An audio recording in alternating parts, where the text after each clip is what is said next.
Mañanas en Libertad, con Luis del Pino. ...8:33, 7:33 en las Islas Canarias. Y comenzamos nuestra tertulia de lujo de hoy. Doña María Jamardo, ¿qué tal está usted? Muy bien, muy buenos días, don Luis. Disfrutando del anticiclón, por fin. Bueno, ¿cuánto va a durar? No lo sé, pero lo que dure... Preguntaremos a la AEMET y entonces haremos lo contrario. Don Samuel Vázquez, ¿qué tal está usted? Buenos días. Estoy frustrado, pero contento. Frustrado pero contento. Porque es la demostración de lo que algunos llevamos diciendo años, lo que está pasando estos días, y la frustración la llevamos desde hace tiempo. Contento porque tenía en algún momento que saltar de todo. Estamos hablando, se está refiriendo, por supuesto, al dimitido director adjunto operativo de la Policía Nacional, ¿no? Sí, y no solo a él, sino a la camarilla al completo, porque no es él. Que nadie piense que a día de hoy, después de esta dimisión, cese lo que haya sido, que me da igual, Jota no manda en la policía. En la Policía Nacional manda Jota.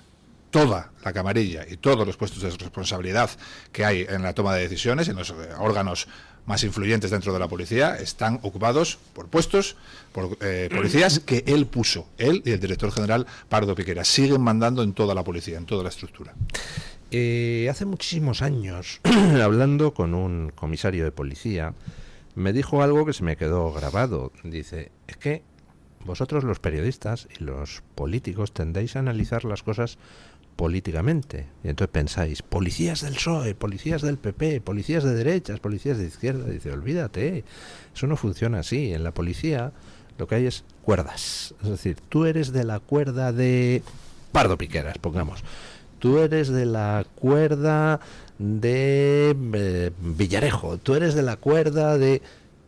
Y funcionan como camarillas de poder que entran al asalto, masacran a los de la cuerda de enfrente, pero en fin, tampoco mucho porque no se trata de hacerse demasiado daño, y al final pues se instauran allí unas formas pues un poco mafiosas, ¿no? Ellos lo llaman, me lo dijo uno, la dictadura de los comisarios. Provoca que solo 20 tipos tengan un control absoluto de toda la pirámide jerárquica. Y funciona bien. Esto de que llaman los protocolos internos, que dice la gente, no han funcionado. Sí que han funcionado, funcionan excelentemente bien. Si solo una mujer se ha atrevido a denunciar y mira por lo que está pasando, es precisamente porque esos protocolos de presión funcionaron. Si un comisario, hizo un informe relacionando inmigración ilegal y delincuencia, un informe que podrían hacer todos los comisarios de España, porque sucede en todas las ciudades de España. Si solo uno se atrevió, es precisamente porque esos resortes internos funcionan, porque el que se atrevió acabó perseguido, acabó de baja psicológica y acabó purgado. Entonces el resto... Y usted lo puede atestiguar en primera persona, salvo lo de baja psicológica, porque usted decidió, dice, no, me vais a escuchar, vamos. Me la recomendó el médico, pero yo decidí que no ganaran ellos y preferí no quedarme de baja. Pero la afectación en lo personal es alta, en lo físico es alta, en lo profesional es abrumadora. Y el resumen de cómo actúan, explicado por un mando, cuando yo le dije que iba a ganar todos los juicios, es muy sencillo. Me dijo, tú no ganas nunca, Samuel, porque a ellos los juicios no les importan nada. La decisión final de un juez no hace dimitir a nadie, no hace cesar a nadie. Cuando ganes todos los juicios, ellos seguirán ahí. No era su tiempo, no era su dinero. Ellos te agotan en el proceso. En ese proceso de agotamiento, un expediente detrás de otro, tu familia se ve afectada, te intentan abrir imputaciones judiciales. Ellos te agotan en el proceso. Quieren que te quedes de baja psicológica o que decidas agachar la cabeza y no levantar la voz nunca más. Y si consiguen eso, ellos ganan. Si luego tú ganas los 5 contenciosos, a ellos les da exactamente igual. Y ahora traigo a colación la frase del DAO en una de esas grabaciones que al parecer se sabrán pronto, están judicializadas, en una de esas frases que él dice a este comisario, cuando el comisario le dice, me apartasteis ya de otro puesto y lo he metido en el contencioso. ¿Cuál es la respuesta del DAO? Me importa 3 cojones el contencioso.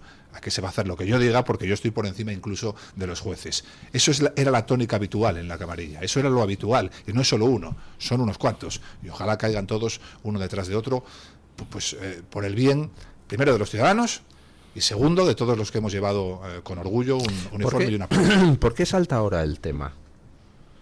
¿Por qué salta ahora el tema? Sí, es decir, porque finalmente alguien pues se atreve a judicializar las cosas. Muy significativo eso de que al final la denunciante se haya ido directamente a la justicia, porque a través de los canales internos no había forma. Pero ¿por qué ahora? Es decir, ¿ya por fin se ha perdido el miedo? Bueno, yo creo que hay una doble componente. La primera, efectivamente, que los tiempos de la denunciante en este caso han sido los que han sido, entre otras cuestiones porque no es fácil dar un paso como el que ella ha dado. Precisamente porque no solo afecta a la parte penal y a la agresión sexual presuntamente denunciada, que es ya grave en sí misma y sobre todo viniendo además de manos de un policía en activo con un cargo de responsabilidad que no es un ciudadano de a pie cualquiera. Es decir, sería igual de grave una agresión sexual, una violación en cualquier caso, pero en este es especialmente doloroso porque se supone que quien tiene que velar por el cumplimiento de la ley, por la no comisión de los delitos, por el respeto a la jerarquía, a las mujeres, a la transparencia en el organigrama de una institución tan respetada y tan querida por los ciudadanos como es la Policía Nacional.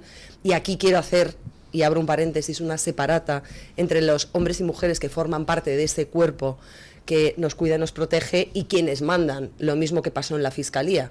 El fiscal general era una manzana podrida, pero los fiscales, hombres y mujeres, la mayoría, el 95% de los que ejercen su profesión lo hacen con dignidad y ateniéndose a la ley y a sus obligaciones dentro de esos cargos. Y la segunda, el régimen descomponiéndose.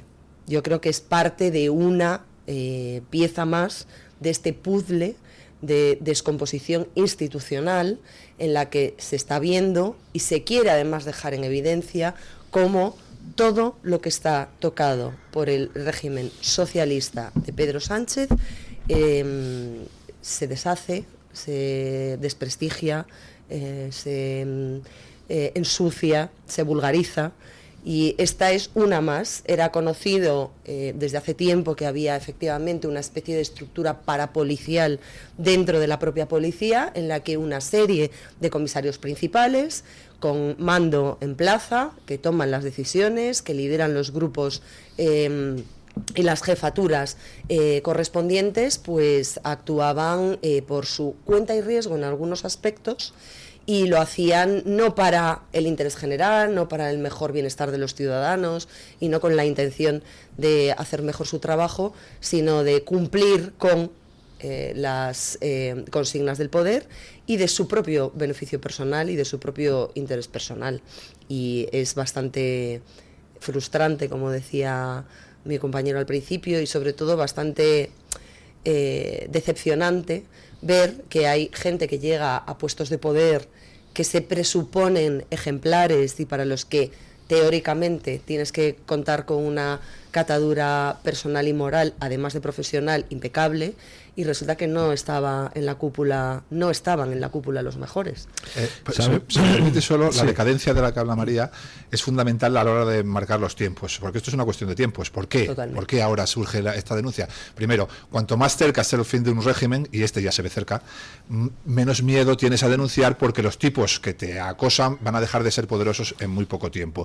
Y segundo, que es muy importante lo que ha dicho ella, aquí hay familias, aquí hay grupos, como tú has dicho, hay clanes. Y el clan que quiere sacar la cabeza con el nuevo gobierno, esos resortes internos que frenaban a todas estas gentes, les animan en no ahora es el momento, queriendo ser ellos los próximos líderes de clan cuando llegue el nuevo gobierno. Entonces, lo que eran todo frenos, ahora ya es alguna invitación. No tengas miedo y tal, y tú vas a vender eso al poder político. O al menos algún respaldo o la sensación de que tú no eres de los mismos o de la misma catadura y efectivamente aportas algo de apoyo a esa tierra movediza que antes era para las denunciantes. No es la única, hay una segunda denuncia que hemos conocido en las últimas horas, o al menos la pero intención esa es sobre acoso laboral, creo. Sí, pero ¿no? es igual, o sea, quiero decir, hay el hecho dos de acoso laboral y otra también sexual. De acoso sexual. Sería una segunda sexual y dos de acoso laboral. El hecho... O sea, ya hay 4. Sí, hay bastante marejada de fondo, pero el hecho es el mismo, con independencia, insisto, de que penalmente la valoración de unas u otras circunstancias sea muy distinta. No es igual de grave una agresión sexual que un acoso laboral. Pero para mí, en términos de análisis de la ejemplaridad, análisis del cumplimiento de las obligaciones, análisis de la imagen y de la reputación de un cuerpo policial y de quienes están llamados a liderar ese cuerpo policial, es la misma. Es gente sin escrúpulos, sí, gente que no tiene pudor alguno en coaccionar presuntamente, amenazar presuntamente, chantajear presuntamente, vilipendiar, humillar, vejar presuntamente a subordinados o subordinadas cuando denuncian que lo que se está haciendo no es lo que se debe hacer. Y eso es, insisto, una podredumbre que efectivamente ya gangrena y que hay que amputar en algún momento. Y quizás este, que es el fin del régimen, que empieza a desmoronarse, pues es el momento de sacarlo a la luz. Por supuesto, todo el mundo tiene derecho a la presunción de inocencia, y cuando alguien es acusado de un abuso sexual, pues bueno, y él dice soy inocente, pues hombre, hay que dejar abierta la puerta a la duda. Pero en este caso, ¿sabemos que tienen en los audios que ha entregado al juez el abogado de la denunciante, de la que dice que el DAO dimitido la violó? Bueno, el abogado dice que se escucha perfectamente la secuencia que ella relata en la exposición de hechos de esa querella. Y yo quiero resaltar dos cuestiones, con independencia de que después se verá en sede judicial, y por supuesto hay que respetarla siempre, porque eso es lo que nos diferencia de aquellos que no son demócratas y que no respetan el imperio de la ley y el Estado de Derecho, que tiene sus cauces. Este señor va a poder explicarse en sede judicial, porque ya está citado para esa comparecencia, pero para mí hay dos aspectos relevantes también en el asunto de la querellante, de la víctima, que es la primera, el hecho de que ella sea policía y tuviese la precaución, la agilidad, la previsión de que, en vista de lo que sospechaba que podía ocurrir, porque ella dice que inicialmente no quiere acompañarle a esa vivienda donde él le invita a hablar, a arreglar las cosas, a aproximar posturas y demás, ella pone una grabación en marcha. Segundo, el hecho de que ella pida que sea la Unidad Central Operativa de la Guardia Civil la que perite la validez de ese audio de 40 minutos. Son 40 minutos, o sea, no es una cuestión puntual de 2 minutos que puede llevar a equívoco, en la que falte contexto. Parece que es una grabación larga que habrá que analizar pormenorizadamente, ver qué se escucha, qué dice ella, qué dice él. Ella habla de que en un momento, cuando ella se niega y cuando ella rechaza la posibilidad de mantener una relación sexual consentida con el DAO, que seguía siendo su superior jerárquico, él le dice precisamente eso: ojo, que soy el DAO. Es decir, no está buscando, y en este caso hay un contexto de relación afectiva previa, una aproximación a una expareja en un contexto de igualdad. Oye, yo lo dejo con una persona, me rebelo contra esa situación, quiero continuar con ella, sigo enamorado, presiono por encima de lo debido. Es decir, se pueden dar muchas circunstancias. Es que él trata de empujar a esa mujer a... Ojo, que si no, además de negarte a esto, que puede tener consecuencias para ti, las puede tener profesionalmente, porque yo sigo siendo tu jefe, sigo siendo tu superior jerárquico, sigo abusando de mi puesto, sigo prevaliéndome de esa situación de poder que ejerzo sobre ti desde el punto de vista del ámbito profesional, y es algo bastante revelador. Solo por el hecho de que esta mujer, esta agente en activo, inspectora además, que había ascendido al puesto de inspectora, pida que sea la Unidad Central Operativa la que analice esos audios, y además decidiese no acudir a una comisaría, no porque dudase del compañero que le iba a tomar declaración en ese atestado, sino porque sabía que ese atestado, una vez escalado, probablemente tuviera otro tipo de obstáculos y de topes que no en la vía judicial, donde es imposible que la policía meta mano.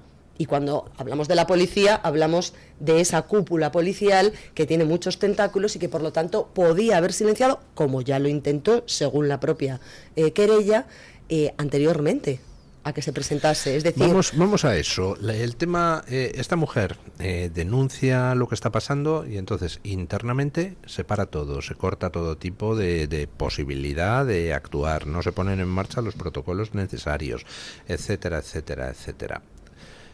¿Hasta dónde llega esa información? ¿Hasta dónde llega esa ocultación? Es decir, ¿es Pardo Piqueras, el director general de la policía, quien lo para? ¿Marlaska tenía conocimiento o no tenía conocimiento? Si no tenía conocimiento, malo, pero no es lo mismo que si tenía conocimiento y dice, sí, parece esto. Lo que diferencia igual en términos de visibilidad esto de otros casos es que en realidad es muy difícil. Si no hay una consumación con restos biológicos, en realidad es muy difícil demostrar ciertas cosas que ocurren en la intimidad. Pero la carga probatoria, al haber una grabación activada previa, la carga probatoria es lo que lleva al juez de instrucción. No es fácil abrir una instrucción contra un DAO, no es nada fácil. Es decir, el juez lo tiene que haber visto muy claro para abrir alguna pieza de esta naturaleza contra una persona de esta relevancia, ¿vale? Entonces, esto, digamos que lo diferencia de otro tipo de casos. ¿Y hasta dónde llega todo esto? ¿Quién frenó? ¿Quién no frenó? Para eso debería existir, que ya está en marcha, la información reservada. El problema es que todos los que conocemos el monstruo por dentro sabemos que cada minuto de información reservada es un minuto perdido por la justicia, porque no están buscando a todos los culpables, que es lo que deberían buscar.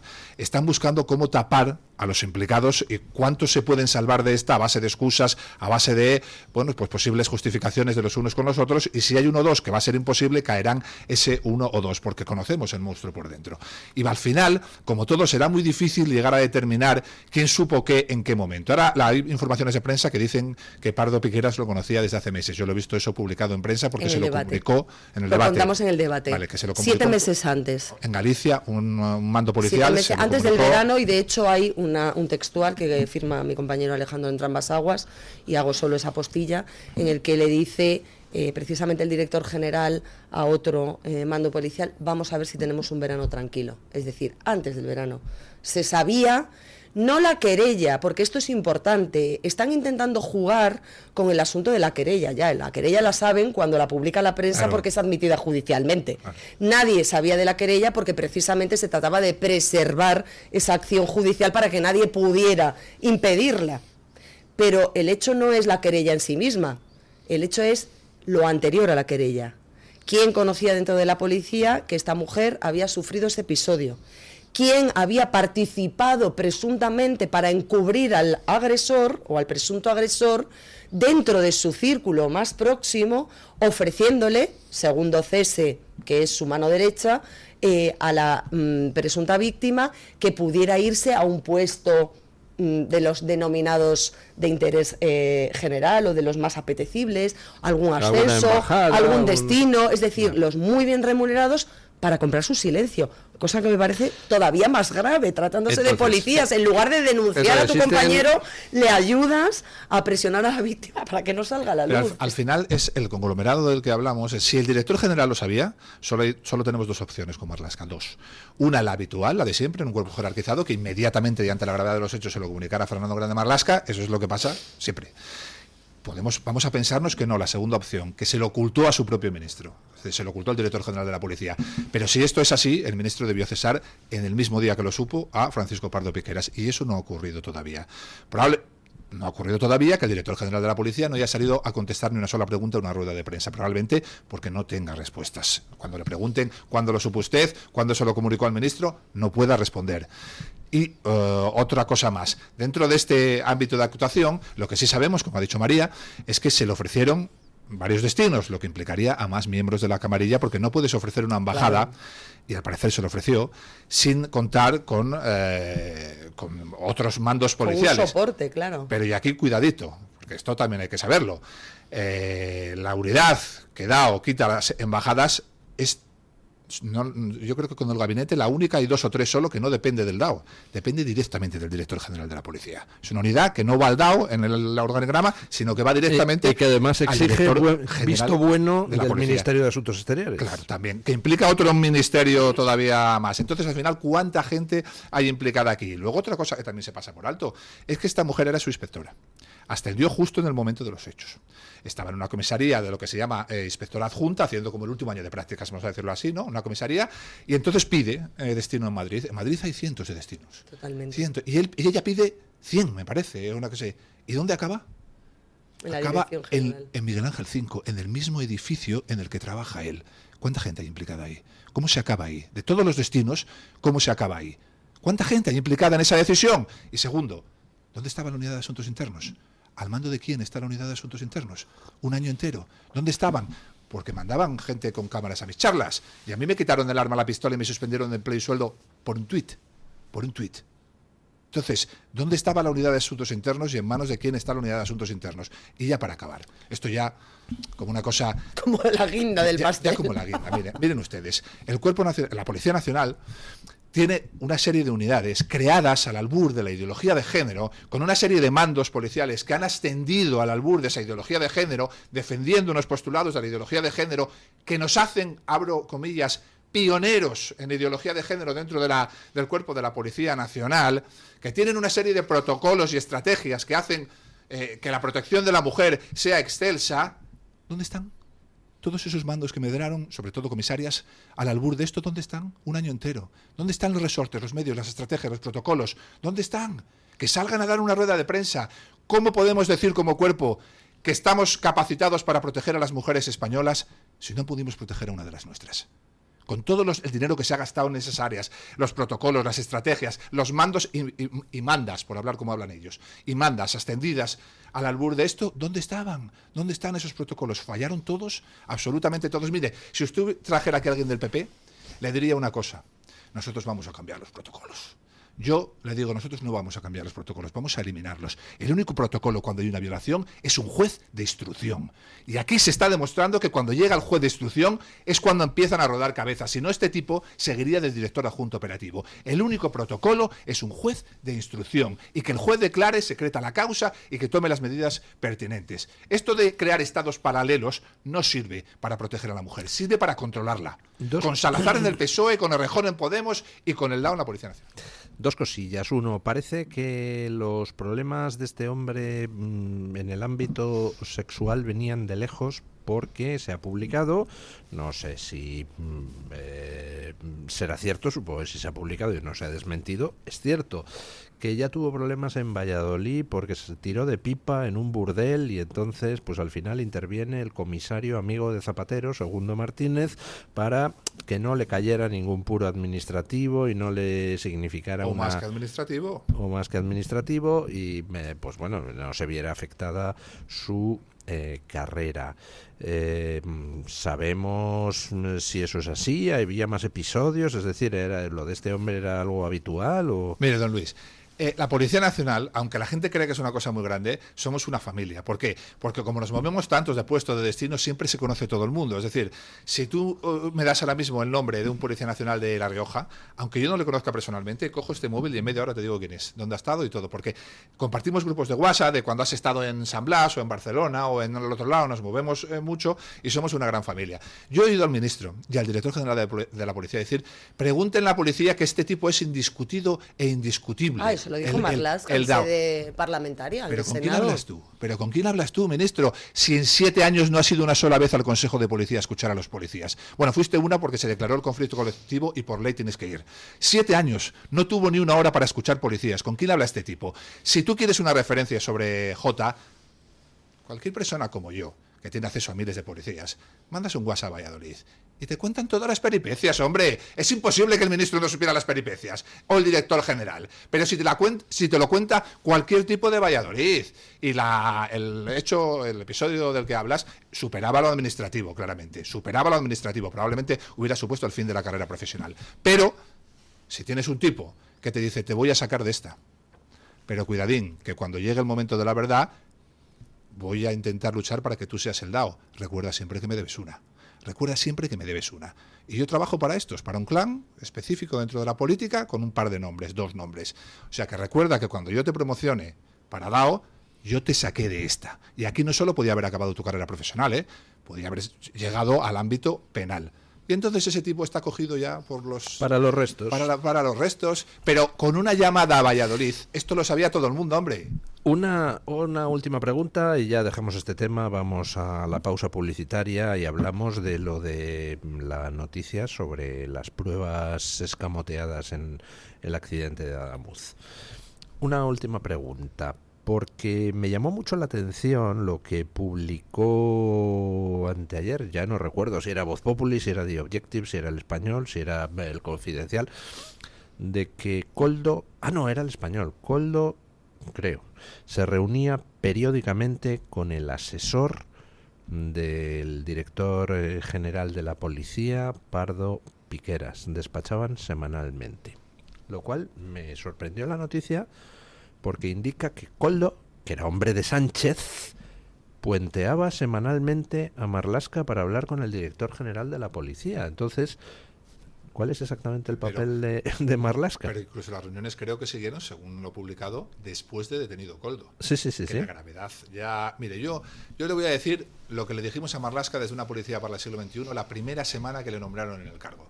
Le mandamos una misiva desde la Asociación Una Policía para el Siglo XXI. Le pedimos una hora, no le pedimos más. Le dijimos, reúnose una hora con nosotros. No sabe usted en manos de quién se va a poner. No conoce el monstruo por dentro y va a acabar como el anterior ministro y como el anterior en una batalla que usted no puede ganar. Sabe que ahora van a desfilar los de la última cúpula de Rajoy por el juzgado, ¿no? Kitchen, implica ministro, implica director general, implica Fernández Díaz. Dao también, Sí. implica todo, ¿no? Y le dijimos, va a acabar usted así, no sabe usted en manos de quién se está poniendo. En una hora le explicamos el monstruo por dentro. En una hora no sabe usted lo que se va a evitar los próximos años, sino... Él comentaría con la cúpula policial, le dirían con estos no te reúnas ni de broma, y el resultado es el que es. Él tendrá ahora que asumir su responsabilidad porque el DAO no es una elección cualquiera, no es el típico, bueno, pon a este... No. Este tipo debería llevar 2 años jubilado, es una apuesta personal del ministro, entre los cientos de comisarios que hay en España, muchísimo más capacitados que él y con muchísimo más conocimiento que él. Después de llegar a los 65 decidió apostar y seguir diciendo que él seguía, lo hizo además en el decreto de la Dana, con nocturnidad y alevosía, por lo tanto es una apuesta personal del ministro. Y ya, a la que le puede haber llevado el director general, pero él la ha asumido. La ha asumido, claro que le puede. No, yo estoy seguro que la ha llevado el director general, no tengo dudas de eso. Pero bueno, que cuando uno ostenta responsabilidad, tiene que asumir la responsabilidad del cargo. No vale solo para cobrar tener un chofer. Cuando tú haces una apuesta tan grande, es decir, entre los 100 y pico comisarios que hay en España, o 400, no sé, los que hay, tú decides que solo este vale, llega a los 65 años y solo este vale. Pero coincide usted conmigo en que esas reuniones periódicas entre Koldo y el asesor de Pardo Piqueras, el director general de la policía, demuestran que el hombre de Sánchez en el Ministerio del Interior es Pardo Piqueras, el director general de la policía, no Marlaska. Don Luis, se lo dije a María antes entre bambalinas. Yo tengo pocas dudas de algunas cosas, pero como todavía estoy en juicios contra esta, incluido Pardo Piqueras, no puedo decir más, pero yo tengo pocas dudas de algunas cosas, de quién es el máximo responsable real y a quién arrastró él, lo cual no quita responsabilidad a los que se dejaron arrastrar, ojo, pero yo tengo muy pocas dudas de quién está en el eje de esto y a quién defendía, y con quién se reunía tiene mucho que ver con lo de a quién defendía, es decir, para defender ciudadanos no necesitas reunirte con Koldo. Si te reúnes con Koldo es porque quieres defender unas estructuras de poder bien establecidas y unos discursos políticos bien establecidos. Y ya no digo más porque tengo que sentarme... Pues pausa publicitaria y cambiamos de asunto y vamos a hablar sobre lo de las pruebas extraídas del accidente de Adamuz por Adif con nocturnidad y quizá alevosía. Pausa y a ello. Tu voz, tu libertad, tu radio. Radio Libertad.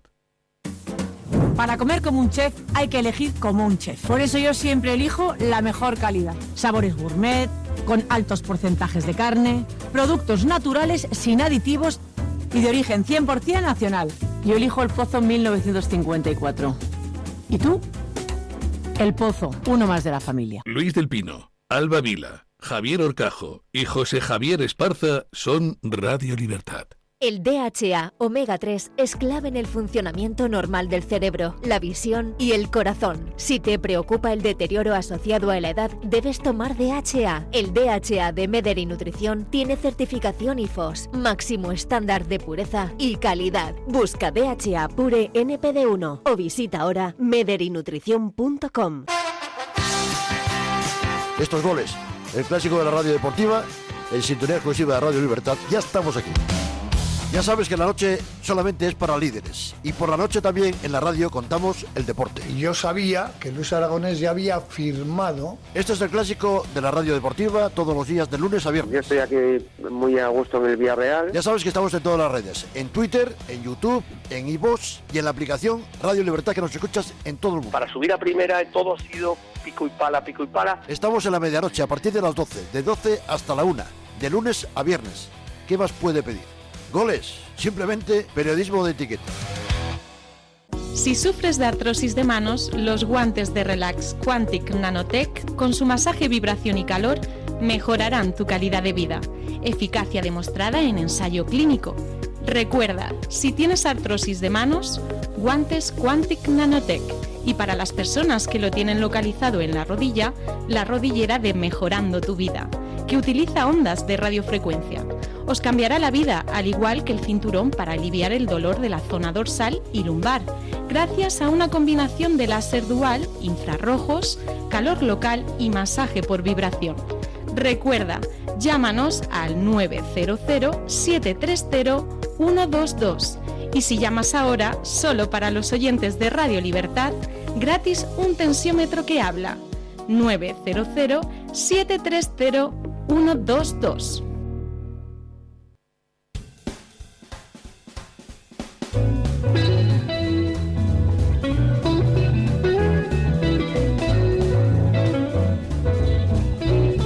Mañanas en Libertad, con Luis del Pino. Bueno, hoy nos despertábamos con una noticia ciertamente peculiar y para mí muy preocupante. Adif retiró elementos del escenario del accidente de Adamuz sin permiso judicial y de madrugada, llevándose trozos de rieles, por ejemplo, y de soldaduras a un depósito que tienen en Hornachuelos, y allí dice el operario que recibió la orden verbal de retirar todo eso y llevárselo a ese depósito, que se hicieron pruebas no destructivas. Bueno, me parece un caso gravísimo. A mí también.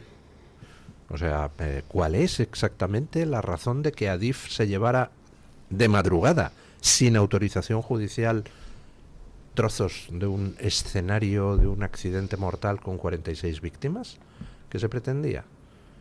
No lo sé, pero para empezar, todo eso que se llevó, por supuesto, ya queda invalidado como prueba. No hay una cadena de custodia. O sea, ¿esto es normal que llegue una compañía ferroviaria y se pueda llevar de un sitio algo sin autorización judicial? Pero sobre todo teniendo en cuenta, a mí me parece, el dato clave fue una orden verbal. Es que no hay más preguntas, señoría.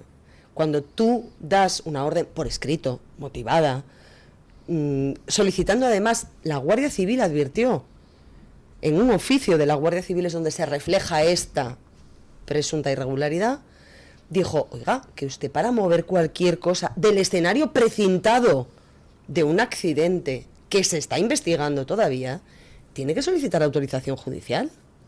Usted va al juzgado, como Adif, y dice, oiga, mire, quiero enviar maquinaria pesada para mover el bogie, aquel tren que apareció, por cierto, a 250 metros, por un terraplén, que sacó un fotoperiodista extranjero, que estaba presuntamente desaparecido y que resultamente cuando sale la foto, no, si estaba localizado, sin precintar, sin custodiar, o sea, es decir, cualquiera se podía acercar. Si se acercó este fotoperiodista, podía haberse acercado cualquiera a manipularlo, a tocarlo, a moverlo, es decir, es que las cosas no son así.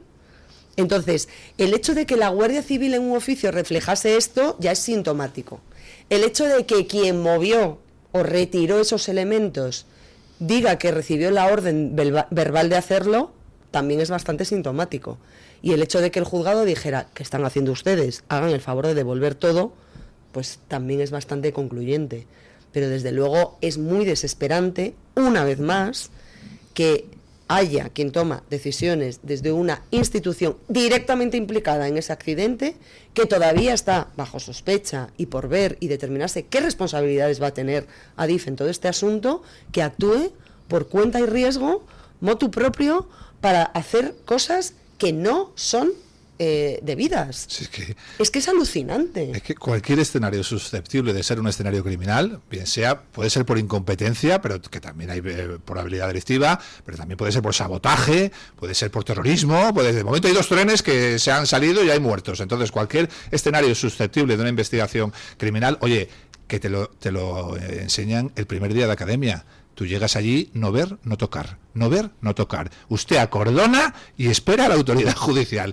Y no solo no toque usted, sino que es su responsabilidad que no toque nadie. Venga quien venga con la autoridad que venga. Usted le frena y le dice, se queda detrás de la línea que pone policía no pasar, hasta que la autoridad judicial decida, esos me los coge usted como muestra, me los lleva a este almacén. Esos los deja en otro almacén en caso de que los necesitemos. Esos, y a partir de ahí ya vemos y tocamos los policías científicas con guantes, ¿sabe? Entonces, aquí llegas a un sitio donde hay no sé cuántos muertos, te llevas parte de los raíles, te llevas material, llega un periodista y entra primero que nadie a una zona que debería estar acotada, y ya no nos como que ya no ni siquiera es noticia, y como que ya es una cosa normal. ¿Por qué?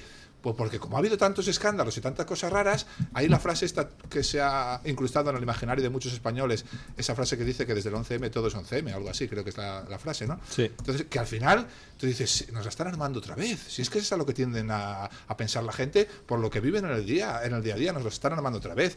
Yo no sé si esto tendrá explicación o no la tiene, yo no soy profesional de eso, pero sí sé lo que es un escenario de esas dimensiones. Y cuando llega alguien, como dice la Guardia Civil, esto se acordona y allí no toca a nadie, absolutamente. Y si alguien quiere mover algo, hace un oficio escrito con un sello, un número de placa, permiso al juzgado y dice, oiga, mire, esta prueba ya está etiquetada, está fotografiada, está con un número de agente que firme, o de supervisor o de superior que firme ese oficio, está etiquetada, está fotografiada, están tomadas muestras, está tal, podemos limpiar e ir retirando, y la juez, en este caso la instructora, dirá sí o no.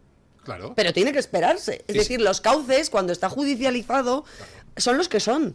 Pero es que, aunque solo sea por incompetencia, vamos a presuponer que no es por maldad, o que no hay nada que ocultar y que lo que querían era agilizar todo mucho. Aunque sea por incompetencia, es que los incompetentes fuera, por favor. Sí, claro.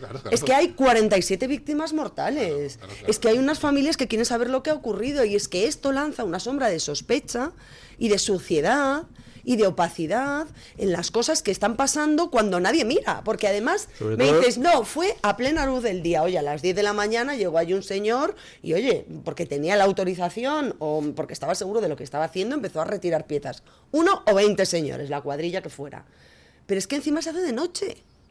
O sea, que lanza también otra señal inequívoca de que, hombre, a lo mejor no quieren demasiada luz y taquígrafos en lo que se está haciendo. Y sobre todo, insisto, conclusión de todos los pequeños indicios, que el juzgado dijo, devuelvan todo.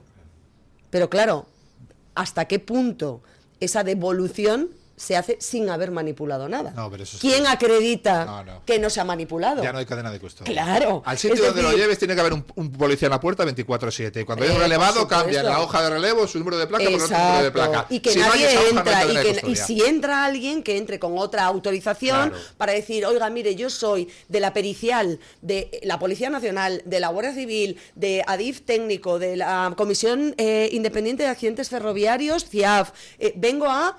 Claro. Fotografiar, sacar más muestras, es decir, todo documentado, todo trazado, horas, quién, cuándo, minutos, cómo, por qué, minutos, con nombres, qué autorización, DNIs, con qué objetivo, todo. Es que si hasta Coldo se tomó más molestias en custodiar las urnas con los avales, ahí sí que durmió abrazado a ellas, ¿eh? Ahí no hubo problema con la cadena. Es que eso sí le importaba al PSOE. Hombre, es que de verdad, es que cuando quieren custodiar, custodian bien. Pero es que hay cosas que, María, ni por incompetencia. ¿Qué policía? Yo soy un policía de escala básica. Yo presido una asociación muy grande, ¿vale? Pero soy un policía de escala básica. No tengo los cursos y las capacidades que tienen investigadores criminales de alto nivel que han acudido. Todo el mundo sabe que si tú te llevas de un escenario algo, una pieza, la invalida. Tienes que llevarla con autorización judicial a un almacén donde ese almacén esté custodiado por un policía 24/7 y cuando hay un cambio de relevo cambia el número de placa en la hoja de custodia 24/7. Si no, en el juicio, esa prueba cualquier abogado, cualquiera, te la va a tirar porque se ha roto la cadena de custodia. Claro. Si es que eso... Habrá que aclarar todo esto, ¿eh? Y a eso se une el que la Guardia Civil denuncia que ADIF está tratando de retrasar la entrega de informes. Dicen que, según han contado los compañeros que publican esto, efectivamente hay reclamación de documentación que se tiene que duplicar o triplicar en el tiempo porque Adif no contesta con la agilidad que se entiende que en una situación de este tipo, y suponiendo que está, o presuponiendo que todo está en orden, que no hay nada que ocultar, ni nada por lo que obstaculizar, y que los documentos, los contratos, los pliegos y demás están en orden, evidentemente es, oye, lo solicito, vale, necesitas un par de días para hacerte con la documentación, para pedirle al responsable técnico del departamento, lo que... Pero vamos, tampoco es más cera de la que arde. Pero claro, cuando en los primeros días del asunto, después de la tragedia, yo detectaba a través de una serie además, y lo quiero decir, de ciudadanos anónimos que se dedican indirectamente al mundo ferroviario, pero que tienen conocimientos técnicos importantes sobre ingeniería, sobre informática, sobre distintas áreas. Se preocuparon de detectar que había movimientos en los portales de contratación en los que se estaban eliminando pliegos, subiendo otros que no estaban, y yo lo conté así, es decir, había borrado de datos, no borrado en sí, pero sí ocultación de archivos. Es decir, en el listín telefónico de la plataforma de contratación a la que tú puedes acceder para ver cualquier pliego técnico, adjudicación de contrato, obra pública, quién es la empresa a la que se le asigna, todo este tipo de cosas que tienen que estar y ser de público conocimiento para cualquier ciudadano, no hace falta ser periodista, para cualquier ciudadano, veías que en ese listín telefónico de repente se habían ocultado algunos del listado, ¿no? Y entonces dices, ¿por qué ahora lo ocultan cuando hace 2 días estaba visible o hace unas horas estaba visible? ¿Y por qué ahora añaden una serie de documentos que antes no estaban? Es decir, ¿por qué no cuelgan todo desde el principio y bien? Entonces, es evidente que aquí hay cosas que desdibujan mucho la transparencia deseable en un accidente de estas características, en cualquier actuación de la administración pública, pero mucho más cuando hay víctimas mortales y se está tratando de dilucidar de quién es la responsabilidad, sabiendo que en este caso no se puede atribuir, por fortuna, la responsabilidad a un error humano de ninguno de los maquinistas, que suele ser lo habitual. Y tampoco se le puede echar la culpa a ningún gobierno autonómico del PP, con lo cual pues no tiene el peso. Frustrada también esa posibilidad, sí. Ni a Franco. Ni a Franco, es verdad, es verdad. Ni a Tejero, tampoco. Bueno. Pasamos de tema, pero antes de ello, permítanme pues un consejo publicitario. Según datos de la Asociación Española de Urología, la hiperplasia benigna de próstata afecta ya a 1 de cada 2 hombres mayores de 50 años en España. Es una prevalencia que aumenta exponencialmente con la edad hasta alcanzar al 90% de los varones mayores de 75 años. Esta realidad se traduce en un impacto directo sobre la calidad de vida. Mucha gente lo conoce, la necesidad de orinar varias veces por la noche afecta al 83% de este segmento masculino, provocando fatiga crónica y estrés. Si tiene usted más de 50 años, pues Prostameder es un innovador complemento alimenticio diseñado para apoyar la salud de la próstata. Con Epilobium parviflorum, Prostameder puede ayudarte a disminuir el riesgo y contribuir a la función prostática normal. Haz una elección prostactiva por tu salud. Visita mederinutrición.com y conoce cómo Prostameder puede ser el aliado que necesitas. Bueno, comentaba yo hoy en las noticias, vamos a cambiar un poco de asunto y vamos a hablar de temas políticos. Comentaba yo hoy en las noticias que parece pues que hay buenas nuevas del campo de las negociaciones entre PP y Vox. Parece ser, informa algún medio, que este domingo Feijóo y Abascal hablaron pues como 1 hora para desatascar las negociaciones que hay en marcha en Extremadura, en Aragón y las que próximamente habrá que poner en marcha en Castilla y León y muy posiblemente en Andalucía, donde cada vez más encuestas apuntan a que es posible que Juanma Moreno pierda la mayoría absoluta y por tanto pase a depender también de Vox.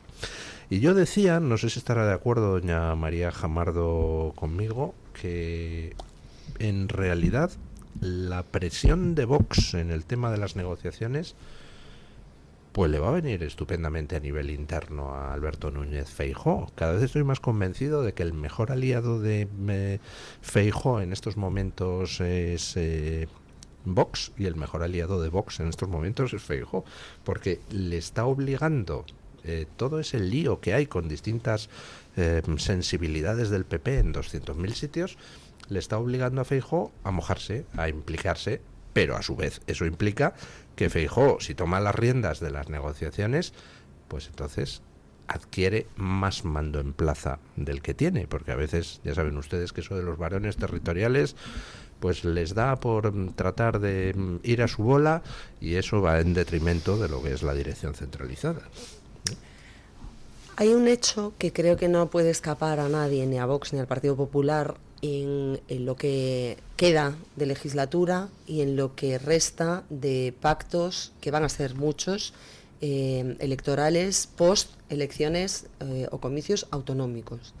Y es que Sánchez está dispuesto a quemar todas las naves, y cuando hablo de todas las naves hablo a todos los ministros que ha colocado a dedo en las territoriales para que se enfrenten a esas pugnas de poder en cada una de las comunidades autónomas que están llamadas a votar en los próximos meses, y hablo de Castilla y León y Andalucía, ya hemos pasado por Aragón y Extremadura, para presentar el auge y el crecimiento exponencial de Vox como un riesgo para la democracia que solo puede frenar él. Nadie más que yo es capaz de hacerle frente a esta gente. Mirad que he colocado a mis primeros espadas en Extremadura. Bueno, en Extremadura se desmarcaron del señor Gallardo, ¿no? Pero en Aragón, en Castilla y León y en Andalucía, y mirad lo que ha sucedido. Solo yo puedo frenar a la extrema derecha ultra facha peligrosísima. Y creo que el intento y la voluntad de Feijóo y de Abascal de leer esto, de entenderse, de cumplir con el mandato de las urnas, que es que gobierne la lista más votada, pero no excluyendo a nadie. Al revés, integrando aquellas partes del discurso que el Partido Popular había perdido y que tiene que catalizar Vox sí o sí. Y el hecho, insisto, de que Feijóo, además, tras esa conversación de 1 hora con Santiago Abascal, dijese: no voy a orillar ni a poner líneas rojas a la tercera fuerza política de este país, es un salto cualitativo.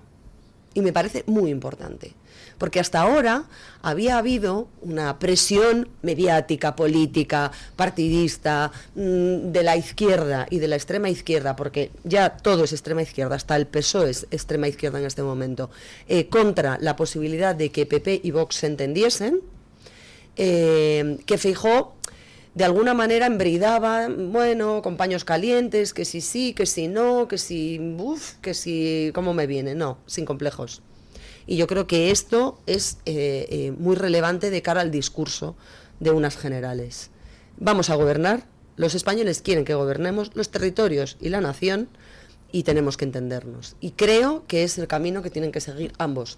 Unos liderando con la mayoría de los votos y los diputados, y los otros contribuyendo con sus votos, que son cada vez más, y con sus diputados, que también son cada vez más, a mejorar y a recuperar esa parte del discurso que la derecha española había perdido y había abandonado, pues no sé si por dejadez, lo desconozco, por pereza, por complejo, por vergüenza, no tengo ni idea. Pero es cierto que la realidad social es la que manda, y la voluntad y la soberanía está en las urnas y en el pueblo que ha votado, y ha votado muy claro. Es verdad que cada vez el discurso de Pedro Sánchez se parece más al de los bilduetarras, al de los filoterroristas, estos de nosotros vamos a parar a ese enemigo invisible que no existe, que es una batalla que ganan siempre porque como no tienen nadie delante, que es al fascismo y a bueno, lo hemos visto en la universidad ayer mismo del País Vasco, ¿verdad? Vamos a parar al fascismo, dicen unos chavalillos ahí que jamás enfrentaron en los espacios públicos a los asesinos de niños. Y que son alumnos de terroristas que están en activo como profesores. Y que ahora quieren parar aquí a mis compañeros que han ido allí a dar una mesa informativa, bueno, da hasta la risa, ¿no? Pero lo que sí está claro es que también, hay que decirlo, desde los medios más subvencionados por la derecha, ha habido durante todo un año, incluso más, una estrategia de decir que Vox estaba ayudando a Pedro Sánchez y que era el mejor amigo de Pedro Sánchez en su estrategia. Oiga, mire, yo no sé de estadística mucho ni de esto de cosas electorales, pero no recuerdo en democracia, y tengo 50 años, ningún periodo donde un bloque en el que no estuviera el PSOE tuviera la intención de voto por encima de los 200 diputados como tenemos ahora. No lo recuerdo. Por lo tanto, la estrategia de Vox, igual tan mala para echar a Sánchez, no es. Porque yo no recuerdo otro periodo donde un bloque político en el que no participe el PSOE esté en todas las encuestas, ya, en la práctica mayoría, por encima de 200. Igual la estrategia mala no era la de Vox. Igual era la del PP, la estrategia mala. Y ahora Abascal y Feijóo han hablado. Bueno, evidentemente Santiago no despacha conmigo estas cosas, yo no pertenezco a los órganos ejecutivos. Estoy seguro que, como siempre, hará lo mejor para los españoles. Y el que tiene un discurso firme, claro, en todos los sitios y a todas las horas, es uno. El que tiene que unificar el discurso, dependiendo de si habla la baronesa de Extremadura, el de Ceuta o el de Cataluña, es otro. Y cuando lo unifique, pues será mucho más, me imagino que será mucho más difícil dialogar. Lo que está claro es que María ha dado una clave que no se escapa a nadie. Es decir, tú decías si es por cobardía, si es por no sé qué, si es por... Yo es que lo desconozco, no sabemos por qué no sé cómo funciona internamente, ni lo... Yo también lo desconozco. No tengo ni idea. Pero está claro que hay Pero es evidente que ha sucedido, y esto es así, o sea, esto es un hecho objetivo, después ya los motivos... Hay tres grandes ejes políticos en el siglo XXI que han movido miles de millones y han ocupado miles de cargos, que son la ideología de género, la invasión migratoria y el fanatismo climático. Y el PP se ha sometido a los tres.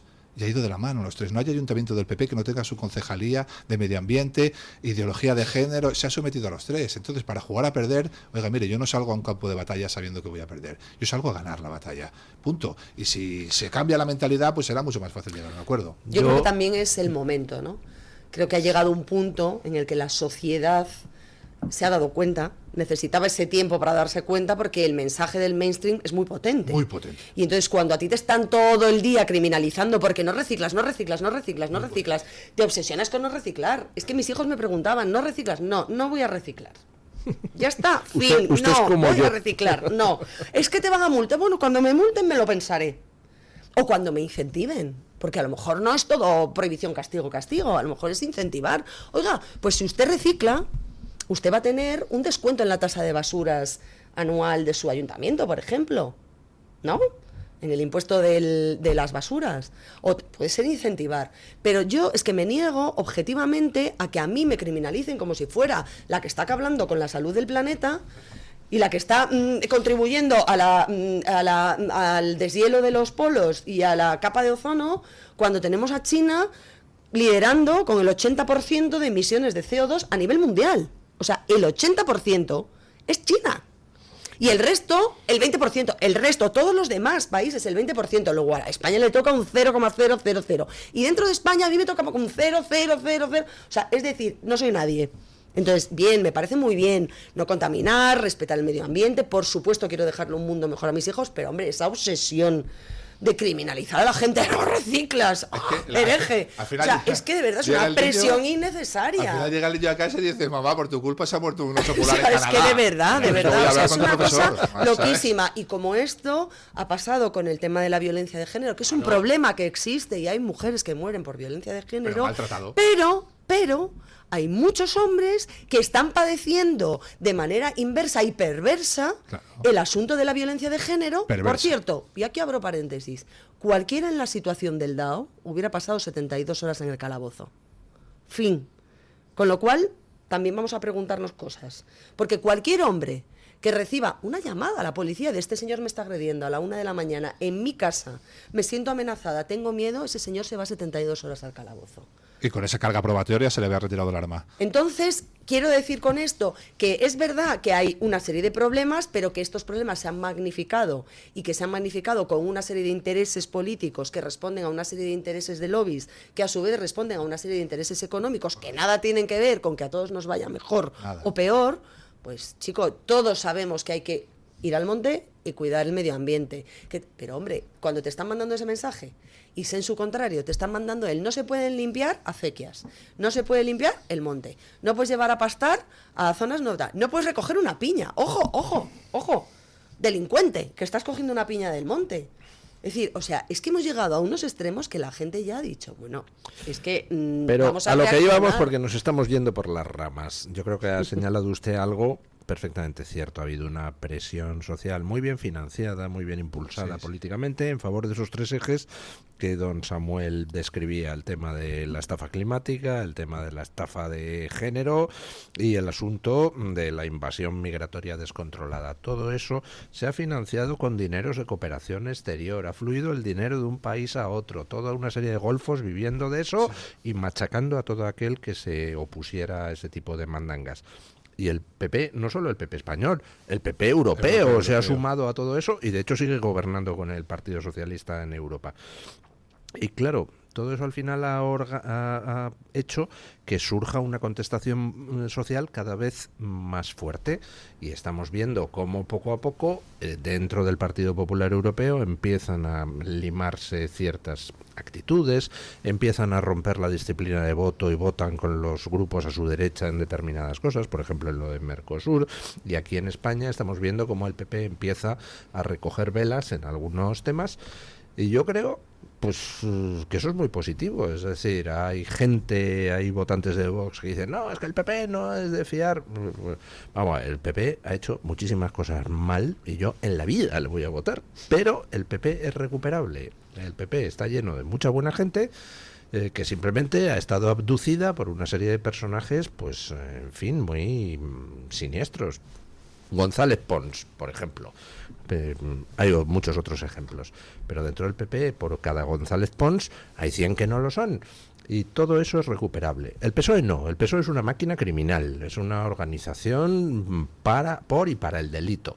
El PP no. Puede haber muchos garbanzos negros, se han equivocado un montón, han defendido auténticas canalladas en algunos casos, pero pueden rectificar, yo creo, y lo están haciendo. Bueno, no lo sé, desconozco, insisto, el programa político del Partido Popular, desconozco cómo han llegado a ese punto de abandonar alguna parte del discurso que el electorado ahora está demandando, pero sí es cierto que sigue habiendo una parte importante de la sociedad española que confía su voto al Partido Popular, que le da la victoria electoralmente en distintos territorios y que por lo tanto le obliga a liderar un diálogo abierto con la segunda fuerza, porque en muchas ocasiones ya es casi evidente el sorpaso, y si no lo es ahora lo será próximamente, de Vox al Partido Socialista, de donde por cierto recoge mucho voto Vox. Hay que decir que hay mucha gente que tradicionalmente votaba al Partido Socialista porque creía que era el partido de los trabajadores, de las clases humildes, de los trabajadores del campo, del feminismo y de las mujeres, que se ha sentido absolutamente abandonado o utilizado. Y en ese caldo de descontento es donde quien sí mantiene el discurso, quien sí hace propuestas, es Vox, y de ahí que esté capitalizando muy buena parte de ese descontento de las clases trabajadoras, del sector primario, de aquellos que están preocupados en sus barrios por la inseguridad ciudadana, por la llegada de gente desconocida y descontroladamente que no se sabe qué antecedentes traen, y creo que es una buena reacción.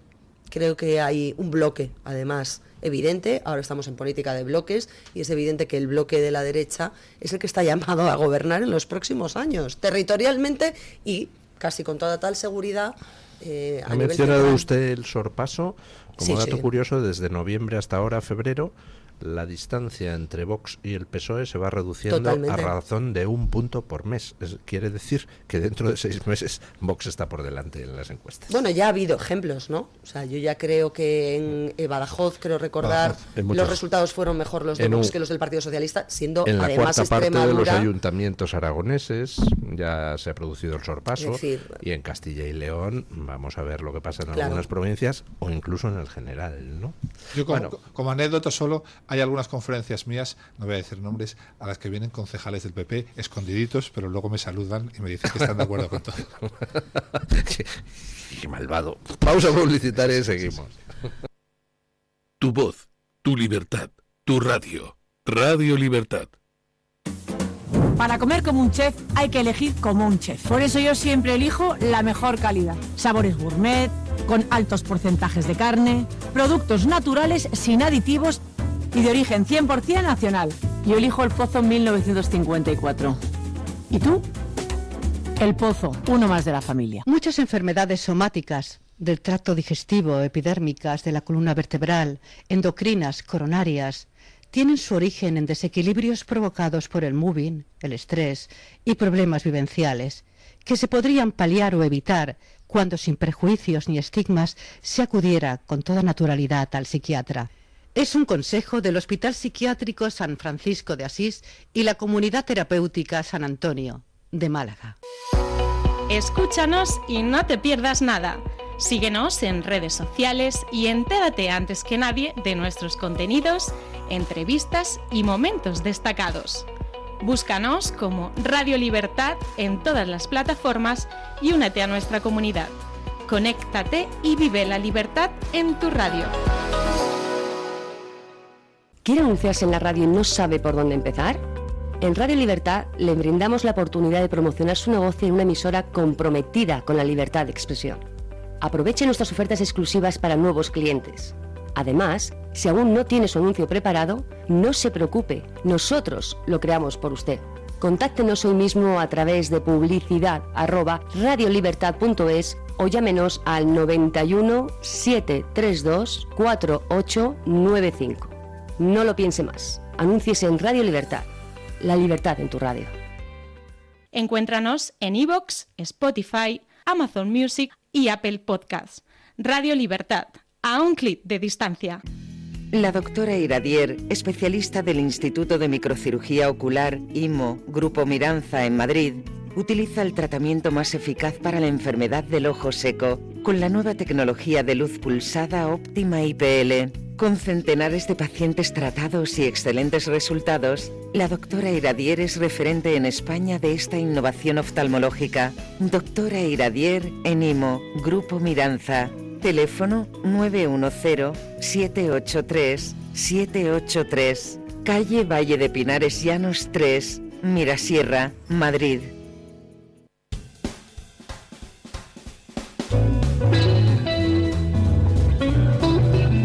Mañanas en Libertad, con Luis del Pino.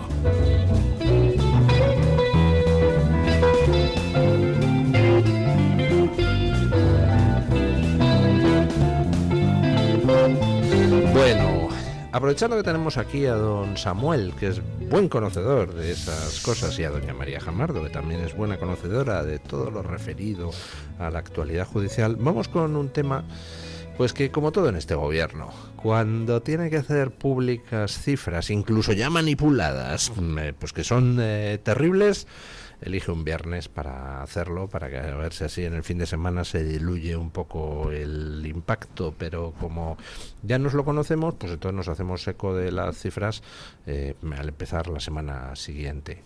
Cifras de criminalidad dantescas. Estamos hablando, don Samuel, que los delitos más graves están creciendo con Sánchez de una forma desaforada. Él lo trata de enmascarar diciendo que la criminalidad total, pues en fin, que ha disminuido, porque ahí suma pues los hurtos, suma todos los delitos pequeñitos, que por cierto, también habría que entrar a ver cómo los están contabilizando, pero suma los delitos pequeñitos para encubrir lo gordo. Y es que, por ejemplo, pues prácticamente se han triplicado las violaciones graves en España desde que este gobierno feminista llegó al poder. Si alguien quiere saber la comparativa entre el 2017, año anterior a la llegada del gobierno, y esta, basta con que entren en las redes o en la página de Una Policía para el Siglo XXI. Hemos hecho ahí el extracto exacto, todo lo que vean ustedes, además sin marca de agua para que lo coja cualquier periodista, todo lo que vean ustedes en rojo son delitos violentos, suben todos exponencialmente. Todo lo que vean ustedes en negro son los delitos contra el patrimonio, hurtos, que han logrado reducirlos. El problema es que los hurtos son 700.000, si los reduces un 2%, como todos los delitos cuentan uno en ese sistema, el balance ya te da negativo. Y ustedes verán como toda la criminalidad violenta sube exponencialmente, y abajo a la derecha la cifra final del balance, que es la que dan en las ruedas de prensa directores generales, ministros y delegados del gobierno, da negativo. ¿Por qué? Porque si bajas un 2% de los hurtos, como son 700.000, ya da igual lo que suban asesinatos, violaciones, secuestros, porque todos cuentan uno. También baja la sustracción de vehículos, los robos con fuerza, es decir, o sea, a ver, nos toman el pelo. Pero fíjate, María, fíjate que la trampa va... Me alegro, que se roben menos coches, pero vamos. No, pero es que la trampa va mucho más allá. Pero si a cambio violan a más gente, pues no sé si ganamos mucho, el balance. ¿Habéis oído ahora que el ministro Llano habla de criminalidad convencional? ¿Habéis oído el concepto? Bien, es un concepto que también, ¿por qué? ¿Qué ha pasado? Que efectivamente los hurtos bajan porque ya la gente no lleva dinero encima ni nada que robar. Los robos en las casas, tú entras en una casa hoy y ¿qué te puedes llevar? El ordenador. Antes había pasta, metían en un armario, en un contrafondo. Joyas, hoy es más complicado. El dinero es virtual hoy, ¿vale? Entonces, ¿qué pasa? Que con eso iban tirando. Al bajar los hurtos todos los años un ratillo, su balance daba negativo. ¿Qué pasa? Que ahora han ascendido exponencialmente las estafas informáticas que están sustituyendo a los hurtos, que te quiten dinero a través de una estafa informática. Y lo que han hecho, como el balance empezaba a darles positivo por culpa de las estafas, se han inventado un concepto que es criminalidad convencional, que ¿qué significa?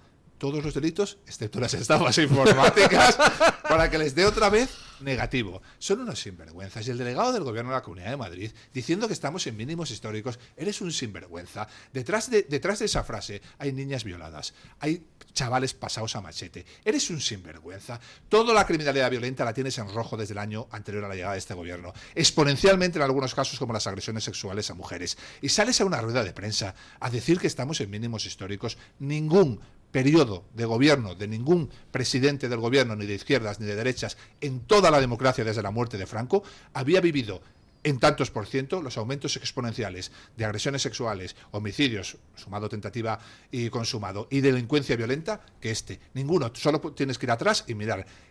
Este es el periodo de gobierno con mayor incremento de la criminalidad violenta de toda nuestra democracia. Y aún así siguen con el discurso en sus medios de comunicación y mandando... Y se lo compran. Y se lo compran. Y las feministas se lo compran. Por favor, pero las por de favor. La ley del sí es sí, que liberó anticipadamente a violadores y pederastas y que redujo las condenas de muchos de ellos para que cumplieran menos años.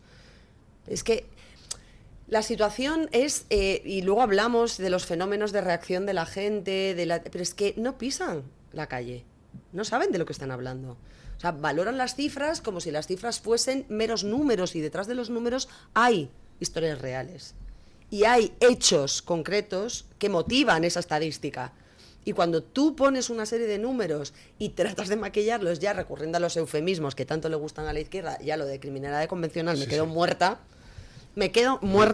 O sea, es que hay que ser, de verdad, hay que ser, no lo voy a poner el calificativo, pero hay que ser. En los balances interior, como sabrás, es muy difícil hacer esto de las nacionalidades. El único digamos, informe serio para verificar el impacto de la inmigración masiva dentro de la delincuencia está precisamente en el apartado que tú has mencionado, es decir, en el balance anual de violencia contra la mujer, donde queda claro que de los asesinatos a mujeres, me parece, no recuerdo la cifra exacta, no quiero meter la pata, pero está en un 40 y tantos %, son cometidos por extranjeros. Pero teniendo en cuenta los millones de nacionalizados que hay en España ya, hay que entender que en la otra parte, en los que cuentan como españoles, hay muchos también hay muchos que no son originariamente españoles, que vienen de otras culturas, que tienen otros principios y otra forma de interactuar con la mujer socialmente y familiarmente, y que ya son considerados españoles y que por lo tanto están adulterando la estadística real. Que nos llevaría... No adulterándola porque no sean españoles o no tengan derecho a serlo, sino porque el hecho de que se les esté computando como españoles,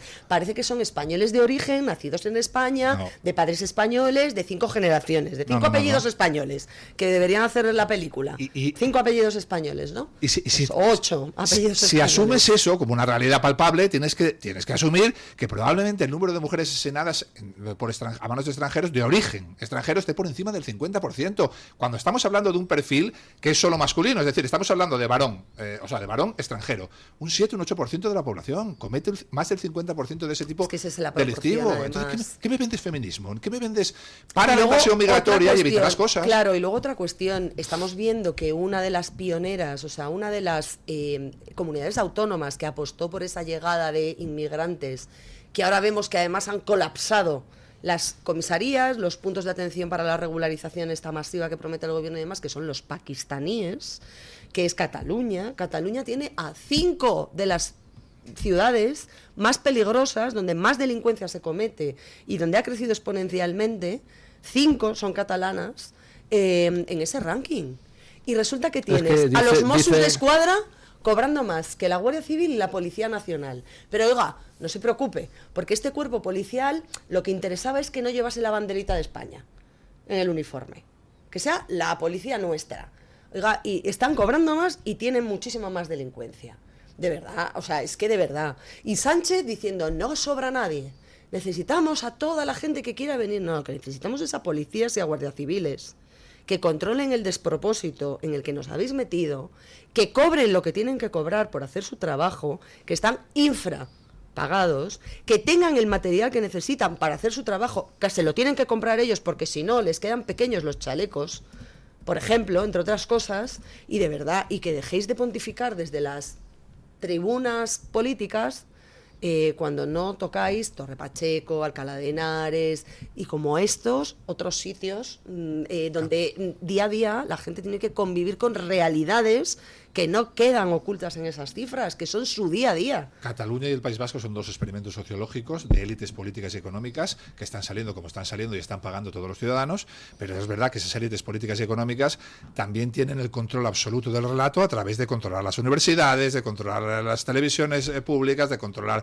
los colegios, de controlarlo absolutamente todo, y eso es lo que hace que la población todavía no despierte y se den cuenta de que tienen el enemigo en casa. Es decir, la inmigración llegó por el Mediterráneo, es verdad, y llegó la manera en la que llegó, pero hay dos excepciones a eso. En el norte no se nota tanto, en Cantabria, en Asturias todavía lo que se nota en el Mediterráneo, pero por una mera cuestión geográfica, es de sentido común. Sin embargo, estando lejos, en el País Vasco y Cataluña sí se nota. ¿Por qué? Porque es un experimento sociológico para sustituir todo lo español, incluido todo lo que sonara hispanidad, porque Messi no quería hablar catalán y ya está, y el que viene de allí habla español y no quiere hablar catalán. Claro. Alguno que viene de África le puedes, en lugar de enseñar español, catalán subvencionado, que es lo que hicieron, que insisto, con los en realidad tampoco les ha funcionado. Pero les ha funcionado, porque hay que estar loco para creer que eso iba a salir bien, viniendo de una bueno, cultura... pero era su proyecto. Era su proyecto. El proyecto era, bueno, vamos a tener inmigración, porque necesitamos traer mano de obra, inmigración, tal. ¿Qué inmigración vamos a traer? Por ejemplo, inmigración de Sudamérica, que hablan español, que son hermanos de la madre patria, que tienen cultura similar. En algunos aspectos aún tienen que evolucionar algunas cuestiones, insisto, en las relaciones con la mujer y demás, porque todavía hay cierto machismo y cierta imposición del hombre a la mujer, y hay cosas que mejorar, pero hombre, tienen unas raíces culturales, unas raíces históricas, un lenguaje, hombre, muy compartidos. Y no, deciden, bueno, pues vamos a traer aquí gente que nos vote porque hablan catalán y que sean futuros independentistas. Bangladesíes, por ejemplo. Que tienen una cosa loquísima, tienen un nexo tremendo, un estrecho. Bueno, pues les salió fatal. Ahora, de hecho, lo que está subiendo mucho como idioma hablado en Cataluña es el árabe y el catalán continúa cayendo. Bueno, chico, ten cuidado con lo que deseas porque a lo mejor lo consigues, ¿no? Bueno, es que las lenguas son herramientas de comunicación. Y la gente va a utilizar aquella que le permita comunicarse. Sirven para entendernos. Si tú tienes una población árabe que habla en árabe y que entre ellos hablan en árabe, pues seguirán hablando en árabe. Ya está. Si es que no hay más. Igual que el que habla español, hablará español, y el que habla catalán, catalán. Y siempre ha funcionado en las regiones en las que tenemos lenguas cooficiales, y yo lo digo porque soy gallega, tener una asignatura, como tienes inglés o como tienes francés, que sea lengua y literatura gallega, lengua y literatura catalana. Me parece perfecto que se conozca, pero no es necesario esa inmersión de te voy a convertir en un gallego parlante o en un catalán parlante. Y vas al tren. ¡De primera! Vas al tren, suena el aviso en inglés, y luego en español, y luego en catalán. Por favor, pero vamos a ver, verdad, si el que lo entiende en español ya lo ha entendido, no necesitas el de catalán. La lengua nos diferencia de los animales porque es un sistema de comunicación el que nos entendemos. Si tú pones una barrera a esa comunicación, yo voy a Cataluña, al Parlamento, voy al Ayuntamiento de Barcelona, a la Comisión de Bandas. Me llaman como experto en sociología criminal, como criminólogo que soy, como presidente de una asociación. Y los tipos que tengo enfrente, todos hablan español. Y todos se niegan a hablar español, por lo tanto mi trabajo ya no lo puedo hacer igual, porque la pregunta que me estás haciendo no te la entiendo. Que al final lo vas sacando, porque es parecido, pero no te la entiendo. Es decir, te estás convirtiendo en un animal, estás poniendo una barrera donde no la había, una barrera de comunicación que es la que nos separa de los animales donde no la había. Y lo grave, y ahora ya meto la puya también, porque es necesario, es que hasta el diputado, el concejal del PP, también me habló en catalán. Esto es así, es decir, se negó a hablarme en español también el concejal del PP. Y yo voy a hacer mi trabajo, yo no me voy a ir, yo voy a intentar contestar a todo el mundo porque soy un profesional y voy a hacer mi trabajo. Pero la comunicación y mi trabajo no pueden ser el mismo si el que me interpela me habla en un idioma que yo no conozco, cuando perfectamente habla mi idioma. Perfectamente. Hoy he venido yo, mañana cuando venga otro, pero hoy he venido yo y que solo hablo español, por favor. Pero cuando los separatistas catalanes se reúnen con Otegi, hablan todos en español. Hombre, entre ellos. Pero vamos. Bueno, y tengo que decir que ni uno habla catalán ni el otro vasco. Y tengo que decir que el presidente de la mesa, que era de Junts, que se portó muy bien conmigo, ese cuando hablaba conmigo sí que me hablaba en español. Y luego, en el pasillo, bueno, lo digo, es un chascarrillo, pero lo dijo. Me dijo, tienes razón en todo, pero no te la puedo dar. Bueno, pues nada. Qué vergüenza. Los de Junts, pues ya sabemos dónde acabarán al final. Pues tanto RC como Junts dicen que ahora sí que el burka que está muy mal. O sea, votan en el Congreso hace 2 días en contra de prohibir el burka, pero ahora está mal. Me ha parecido muy bien el que ahora PP y Vox y PP estén aprobando iniciativas en muchos ayuntamientos donde gobiernan conjuntamente, prohibiendo el uso del burka en dependencias municipales. Vamos, me parece estupendo. Primero por la prohibición en sí, y segundo porque esa es la manera de ir colaborando. ¡Qué narices! O sea, de abajo arriba. A mí también me parece muy bien que el PP por fin se adhiera a las peticiones de Vox y apruebe una petición en todos nuestros ayuntamientos y en todas nuestras diputaciones, que es la de prohibir el burka. Y ojalá sean todas, como dices tú, porque por ejemplo en Ceuta están a pachas con el PSOE y el partido islamista de allí, no sé cómo se llama. Hermanos Musulmanes, ahí, creo, ¿no? Pues ese, y ahí sí que se niegan a quitar el burka y dicen que es un elemento de la libertad religiosa de la ciudad. El PP. Bueno, pues también libertad religiosa por ese criterio puede ser la ablación, ¿no? Es una creencia religiosa de muchos países, es decir, es absurdo. Yo creo que es importantísimo, ya no por las mujeres adultas, que también que se ven obligadas a llevarlo o que no han conocido otra cosa y lo llevan por costumbre y porque creen que es lo correcto. Creo que hay que darle la posibilidad a las niñas que están en etapas educativas y académicas obligatorias de poder asistir a los centros escolares como el resto de sus compañeros, sin esa presión, sin esa carga, sin esa limitación física, porque lo es, porque da calor, porque es una cuestión que a mí me parece muy bien, que si tú voluntaria y libremente, en un contexto libre y voluntario, familiar, social, cultural, de origen, eres suficientemente capaz para tomar esa decisión y te lo quieres poner, adelante. Eso, para mí, por supuesto, queda fuera de toda discusión, pero es que no estamos hablando de eso.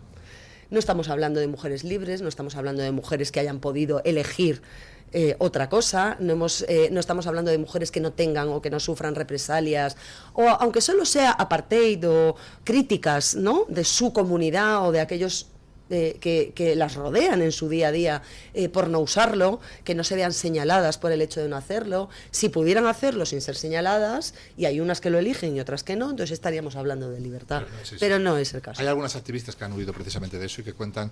y te cuentan que es una imposición. Y te dicen, mirar la tasa de suicidios de las niñas, mirar incluso la tasa de accidentes en esos países, porque te quita la visión periférica, evidentemente, a la hora de cruzar una carretera... Pero si ya no es por una cuestión de seguridad, ¿no? Es una cuestión de respeto a la identidad personal, a la elección libre, a cómo quieres ser, vestirte, manifestarte. Es que no estamos hablando de culturas occidentales en las que la mujer elige libremente.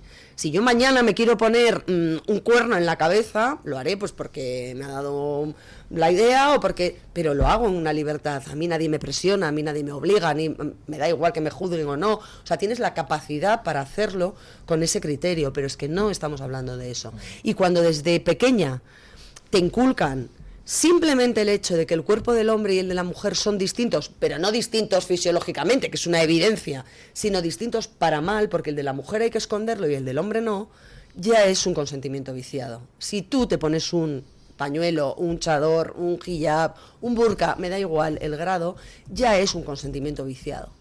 Y entonces no podemos admitir que en las administraciones fomenten esto. Hablábamos y a partir de ahí, en el ámbito privado, cada uno que viva su fe como quiera, pero no en los espacios públicos. Hablábamos ni en de los las colegios. Mociones para prohibir el burka en ayuntamientos, ya que en el Congreso, gracias entre otros a RC y Junts, no se ha aprobado, pues en los ayuntamientos Vox y PP están presentando mociones conjuntas, o presenta Vox mociones a las que se suma el PP, pero el caso es que se aprueban. Y el último fue ayer en Ellín, donde se ha aprobado la moción con la abstención del Partido Socialista. Al Partido Socialista le molan los burkas, veo, ¿no? La primera vez que en España vimos a un representante, está en Google, no lo invento yo, vimos a un representante político de cierto nivel aparecer al lado de una mujer completamente tapada con un burka, completamente tapada, fue en una entrega de premios en Toledo, donde Paje entregó ¡hombre! paje al lado de la mujer con burka, entregó a esta mujer, y yo recuerdo las tertulias del día siguiente, que era cuando nacía Podemos, el nacimiento de Podemos, cuando estaban Vescansa, Urban y tal. Recuerdo cómo defendían los de Podemos a esa mujer y ese burka en aras a la libertad religiosa. Lo recuerdo perfectamente. Y fue paje. Solo hay que entrar en Google y poner paje y burka. Eso es así. Yo no me lo invento. Bueno, pues vamos a invocar a nuestros compañeros para que vengan a decirnos qué han comentado hoy en la encuesta los oyentes, pero ya me ha picado la curiosidad y no tengo más remedio que buscar en Google. García Paje burka. Anda. García Paje burka, efectivamente. Apareció el tío con una mujer al lado con burka. Ahí lo tenéis. Sí, señor. ¡Qué bueno! Esto es de los años en los que nacemos. Este es el del PSOE bueno. Bueno, doña Carmen Carbonell, ¿qué dice nuestra audiencia, por favor? Don Luis, hoy les estábamos preguntando por la tragedia de Adamuz, por ese accidente ferroviario que ya saben que se saldó con la muerte de más de 40 personas, 46 personas. ¿Por qué cree que Adif se llevó pruebas del accidente de Adamuz sin autorización judicial a raíz de esa información que ha publicado el diario ABC? Dábamos 4 opciones. La primera, por despiste. La segunda, por echarse unas risas. La tercera, no se fían de la Guardia Civil. Y la cuarta, para dar el cambiazo. Desgraciadamente, respecto a accidentes ferroviarios, don Luis, tenemos un precedente muy sonado en nuestro país, que es la masacre del 11M, y de hecho hay muchos oyentes que hacen alusión a esa cuestión. Concretamente, el 88% dice que lo han hecho para dar el cambiazo, hay un 7% que dice que no se fían de la Guardia Civil. 88% cree que para dar el cambiazo. Hay un 4% que dice que es para echarse unas risas y hay un 1% que dice que por despiste, por negligencia, por decirlo de alguna manera. Mercedes dice que lo han hecho para ganar tiempo, enfangar y eludir responsabilidades. En Twitter, esta oyente dice que lo hacen también para que, mientras tanto, siga corriendo el tiempo. Otro escándalo o tragedia nos hará olvidar esta y así seguir huyendo hacia adelante. Llevamos desde 2018 así, es continuo y agotador indignarse cada día por algo nuevo. Krausen 1983 dice en Twitter que lo han hecho los mismos que gestionaron lo de las pruebas del 11M en 2004. Es su sello distintivo. En las publicaciones de YouTube, Cucales7939 dice que lo han hecho por quitar pruebas. También se han llevado vagones para desguazarlos. Se repite el patrón del 11M. Gobierne quien gobierne, toman por tonto al ciudadano. Final Faro 2028 dice o pide justicia para las víctimas y familias frente a este gobierno de criminales. Mirobri dice que ha ocurrido como pasó con los trenes del fatídico 11M y se acuerda concretamente, don Luis, de Alfredo Pérez Rubalcaba. C.T. González 6139 pone encima de la mesa una cuestión interesante. Dice, recordemos que son extremadamente incompetentes porque el llevarse esta parte del coche de los vagones en cuestión no sirve para cambiar u ocultar el motivo del accidente, por lo que él considera que se debe a un problema, a una falta de supervisión, entiendo que en la custodia de estas pruebas.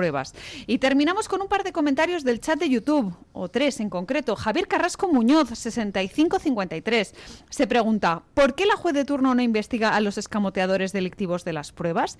Y añade que es lo de siempre. Caimán Moon, 8939, dice que lo malo de este país es que los políticos se han hecho una justicia a medida para salir absueltos de cualquier delito que cometan. Y terminamos con un comentario de Luis Miguel Ceballos Cortés 1257, que dice que los trenes de Hyper eran más seguros y las vías del Scalestric. Qué triste, Bueno. ¿no?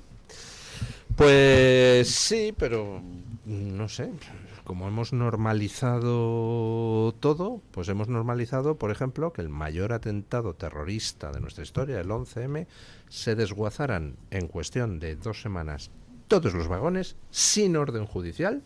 Nadie se atrevió a firmar la orden de autorizar el desguace y que nos sustituyeran los escenarios del crimen por una mochila que apareció en una comisaría de policía que tenía metralla, mientras que los cuerpos de las víctimas no tenían metralla. Hemos normalizado que nos cuenten una versión oficial a partir de eso, pues oiga, a partir de ahí podemos normalizar absolutamente todo. Normalizar, de hecho, me apuntaba ahora un oyente que cuando él tiene que ir a hacerse una foto para determinadas cosas o cuando tiene que pasar determinados controles, le obligan a sacarse las gafas para revisar que la documentación coincide. Y en cambio estamos normalizando que una señora que solo se le ven los ojos pase por un control. Yo voy a contar una anécdota brevísima de lo último que me sucedió en el aeropuerto de Madrid, en Barajas, donde iba a pasar un control de seguridad. Te hacen prácticamente desnudarte, porque no puedes llevar una americana como la que yo llevo ahora, tienes que sacártela, sudadera que no te deje... Bueno, bien, asumimos todos las reglas del juego, por seguridad, perfecto. Pero es que en la fila de al lado pasaban simultáneamente 2 mujeres árabes con un hombre árabe. El hombre pasó el control y las mujeres pasaban con la cabeza cubierta y con una especie de túnicas sueltas que no le obligaron a quitarse. Tú tienes que sacarte una gorra, un gorro, lo que lleves, excepto, y eso sí que es verdad que tengo que decirlo, que lleves un pañuelo motivado por que estás pasando una enfermedad como un cáncer, en donde no te obligan a sacar ese pañuelo. Pero, insisto, las ropas sueltas de la mujer, que iba vestida por debajo normal, era una túnica, tampoco se la sacó. Y entró él en acción a decirle, no se la va a quitar, porque ellas se negaban, no. Y pasaron con eso. Y yo le pregunté a la miembro del equipo de seguridad, y le digo, o sea que yo me tengo que sacar la americana, pero esta señora no se tiene que sacar la túnica. Entonces, me parece muy injusto. Me dice, bueno, ya, pero es que esto es por cuestiones religiosas. Digo, bueno, pues yo llevo la americana por religión. Claro, es que ya si nos ponemos a hablar de fe y de cuestiones religiosas, pues yo voy a decir que la americana es una cuestión que mi fe me impone y que tengo que llevar y no me puedo sacar. Es que si la obliga, la acaban echando a la gente. No, lo sé, porque además me le dijo, bueno, son órdenes de arriba. Y dije, vale, pues ya está. No era una discusión con ella, ¿no? Ella estaba haciendo su trabajo. Pero es la hipocresía y la diferencia de, oye, yo me tengo que desnudar, quedarme prácticamente sin nada y ellas pueden pasar como vayan. Y no me parece justo. Bueno, doña Carmen Carbonell, muchísimas gracias Un placer, por don traernos Luis. la opinión de los oyentes.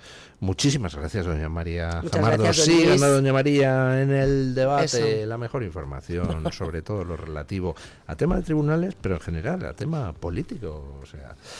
Gracias, don Samuel. Oiga, ¿me siguen? Yo creo que es su prima o su primo, ¿vale? Porque me llegan como cientos de mensajes de qué buen ministro del Interior sería don Samuel. Sí, es verdad, hay una propuesta popular. Sí. Bueno, pero yo también lo creo, sería usted un buen ministro del Interior. O al menos que esté en los puestos top de asesorar al ministro del Interior que sea. Hombre, tener un ministro del Interior que supiera de lo que habla, Bueno, eso ya es sería un fundamental. avance. Pero bueno, dentro de ello, que también se rodee de un equipo, ¿no? Estupendo, de asesores y de profesionales de campo. Bueno, gracias, doña Carmen Carbonell. Y ponemos punto final a la tertulia con don Paco Linares, que hoy nos viene a recordar que el PSOE cambia el punto de mira siempre. Son unos maestros en eso, ¿verdad, don Paco? Afectuosos saludos, don Luis del Pino, y también un abrazo a todo ese equipo del Toro Televisión y Radio Libertad. Gracias.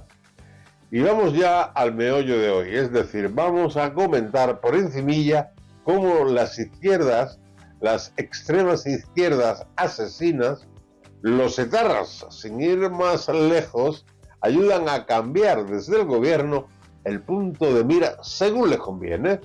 Ahora estamos revisando la trayectoria del ministro del Interior, Fernando Grande Marlaska. Pues a descifrar los documentos del 23F de hace 45 años. Miren ustedes, Grande Marlaska primero derribó al coronel Diego Pérez de los Cobos, lo persiguió y acabó con su carrera profesional y no pudo ascender a general. Segundo, durante su mandato los narcotraficantes asesinaron en Barbate a 2 guardias civiles. Tercero, los errores se multiplican sin admitir ninguna responsabilidad. Pegasus, desmantelamiento de Oconsur, maletas de Delphi, compra de mascarillas al grupo Codo, excarcelaciones de etarras tras el acuerdo Otegi Sánchez a cambio de apoyar presupuestos. Al día de hoy, con el mal temporal en el estrecho interior, no dio la orden de neutralizar con drones a un centenar de narcolanchas que se refugiaron en puertos seguros.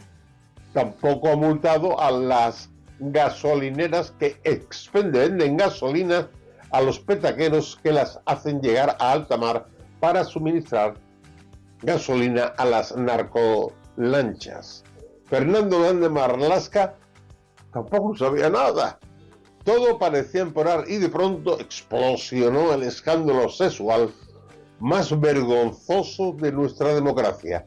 José Ángel González, director adjunto operativo, DAO, el jefe de la Policía Nacional, ha sido acusado de violar presuntamente a una agente que fue su pareja tiempo atrás. El servidor público que juró protegernos se ha reconvertido en un agresor utilizando su vivienda oficial. Y voilà, a cambiar el punto de mira, desclasificar los documentos del 23F. Tras 45 años hay que volver al 23F con Tejero, porque a Franco ya se profanó. ¿A quién le echaremos ahora la culpa? ¿Al PP? No le afecta demasiado, centro-izquierda. A lo único que le puede afectar es al centro-derecha. Al centro-derecha, que es lo único que nos queda, Vox. Hace 45 años Santiago Abascal tenía solo 4 añitos. ¿Se imaginan un niño con esa voz? ¡Ni te ocupa! Haciéndose pasar por un general y diciéndole a Tejero: «Teniente coronel, tiene usted que tomar el Congreso».